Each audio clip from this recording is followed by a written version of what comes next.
Put a fork in it, the Open is done. Thrusters, pull-ups, and the jump rope presented familiar foes as we wrap Year 12 of the Open in style this week on Game Central. Hey everyone, Tommy Marquez here with another edition of Game Central presented by Airrosti, the official rapid recovery partner of CrossFit. And now that the dust is settling on Year 12 of the Open, if you're like me, you might need the folks from Airrosti on speed dial, because after giving multiple attempts at 22.3, there is something wicked brewing in my legs. But then again, I've got some long getaway sticks, and they usually feel that way after the Open finale. And now that the final week of the Open has wrapped, we have our top times in 22.3, and I'm gonna be honest, they're pretty much borderline offensive. Scott Tetlow laid the smackdown on this one, finishing in a ridiculous 4:07 unofficially. After having her score improved by a second following review, Mal O'Brien gets the win with a time of 4:11. Where I'm from, moving that fast in any capacity gets you a speeding ticket. But we should clarify that originally Tia-Clair Toomey logged the top time for the women. But after a video review, she was penalized for a false start. Per the standard false start penalty, 5 seconds were added to her time. Additionally, after review Mal O'Brien's video, it was determined she finished at 4:11, not the 4:12 time that she originally submitted, and her score was adjusted to reflect the correct finish time. For Tetlow, it's a return to the Open form that helped him qualify for the Games back in 2020 when he earned his spot through a 17th place finish worldwide in the Open that year. 2 seasons later, in the unofficial win in 22.3, not only is his best individual workout performance, but it also powers a career best finish overall, boosting him into the top 10 globally after 3 weeks. Looking down the overall leaderboard and some other notables, on the women's side, I gotta give a shout out to Alexis Raptis. A year after finishing 6th and 1 spot back of qualifying at the West Coast Classic, she kicks off the season with a 4th place worldwide in 22.1, a career best for her in an individual workout, but she never finishes any of the 3 tests lower than 40th globally, and holds on to become one of just 2 women inside the top 10 overall without an individual appearance at the Games, as she finishes in a tie for 7th, also a career best. Do not sleep on Raptis as a potential Games rookie this season. On the men's side, you don't have to go very far down the leaderboard. Matt Poulin is easily the biggest surprise of the Open as far as breakout performances go. All 3 tests were consistent, sitting between 7th and 11th worldwide. He misses winning by just 3 points, and sitting in 2nd, he's sandwiched between Saxon Panchik and Justin Medeiros, 2 top 5 finishers at the Games last year. He will certainly have more attention his way as he rides high into the next stage of competition.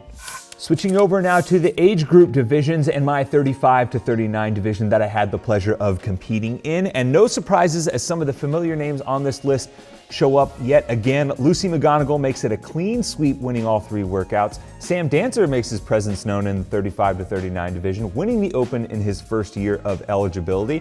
And Donna Aramo, mother to Christy Aramo O'Connell, showing how fitness runs in the family, sitting atop the women's 60 to 64 division. But looking at the teenage division as a whole, RJ Mestre caught my eye in the 14 to 15 division, where last year he qualified for the Games and finished 5th as the highest placing 14-year-old. And now as the front runner, he takes down the top spot in the Open with back-to-back wins in 22.2 and 22.3.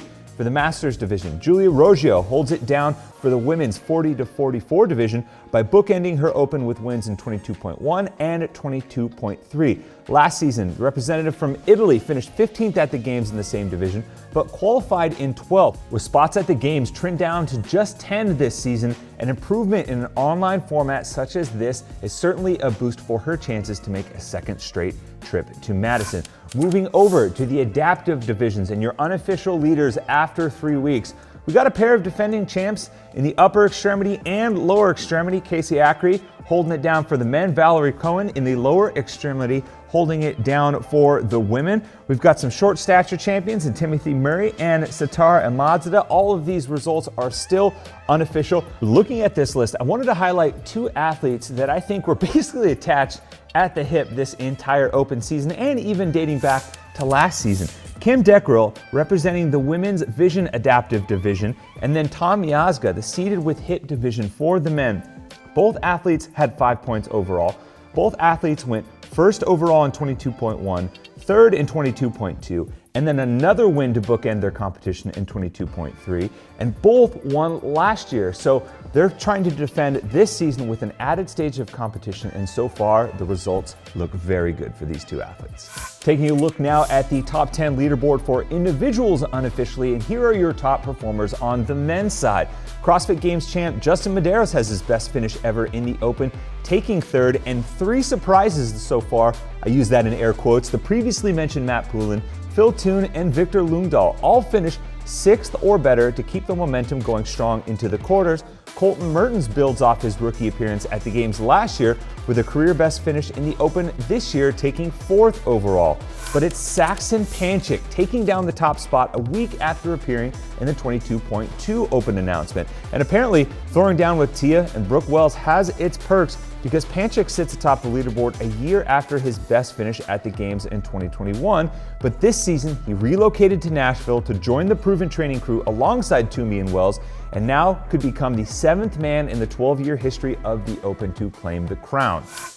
Switching to the leaderboard on the women's side, Tia Toomey's win in 22.3 leaves her in 2nd overall, just missing out on a 2nd straight overall Open win. Haley Adams turns in her best Open finish ever. Brooke Wells, Jamie Simmons kickstart an impressive bounce back from injury with top 10 finishes overall. And Lori Clement, the top finisher in the women's 35 to 39 division, finishes 4th worldwide as an individual as she improves by 309 spots worldwide in 2022 after spending last season competing at quarterfinals and semifinals on a team. But buckle up, folks, because Mal O'Brien wins the Open at just 18 years old, setting a record for the best Open performance ever based on average finish and the record for youngest Open winner in history, narrowly beating out Toomey by just 4 points in her first season living up in Vermont and training with Matt Fraser and the HWPO crew. Shifting gears a bit, now that we're done with the first chapter of the 2022 season, the last 3 weeks of the Open have provided us with plenty of data points and just as many insights to carry with us forward in the season. And with that in mind, here are 3 major takeaways on my part from this year's iteration of the CrossFit Games Open. The first one I'm calling accessible is in fact formidable. This was easily the most broadly accessible set of Open workouts in my mind, but if you thought that meant they were easy or that they wouldn't have enough meat on the bone for the elites to separate themselves, then you were mistaken, my friends. The time caps and eventual time domains for both the elites and everyday gym goers highlighted the broad range of metabolic conditioning on display throughout the 3 weeks. The second is pretty self-explanatory. Elite company leads to elite results.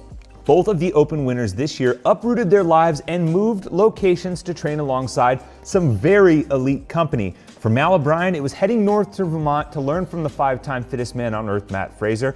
For Saxon Panchik, it meant heading south to Tennessee to train alongside the 5-time reigning fittest woman on earth, Tia-Clair Toomey. The Open may have different implications for the sport's best, but being in the company of greatness and letting it fuel you to spectacular results cannot be ignored no matter what level you're at. My third and final takeaway I'm calling last chance, first dance. There was a high concentration of athletes that competed in the first iteration of the last chance qualifier in this new system last year. All of them narrowly missed the games, then showed up big in the Open this year with career best finishes. The Open at its best is a springboard for all athletes. And for those looking to break through, it's another data point to track progress and gain experience in hopes of earning that rookie spot. For Phil Toon, Alexis Raptis, Dallin Pepper, Annika Greer, and Matilda Garnes, elite performances in the Open in this new one-and-done scenario environment for most Games athletes is a good sign that they're on the right path in 2022. And listen, if you made it through to the quarterfinals, congratulations, your season continues. If you didn't, well, I still commend you for stepping into the arena and competing. Hopefully you learned something about yourself and your fitness journey in the process. That's going to do it for this edition of Game Central presented by Airrosti. I'm Tommy Marquez. We'll see you guys next week.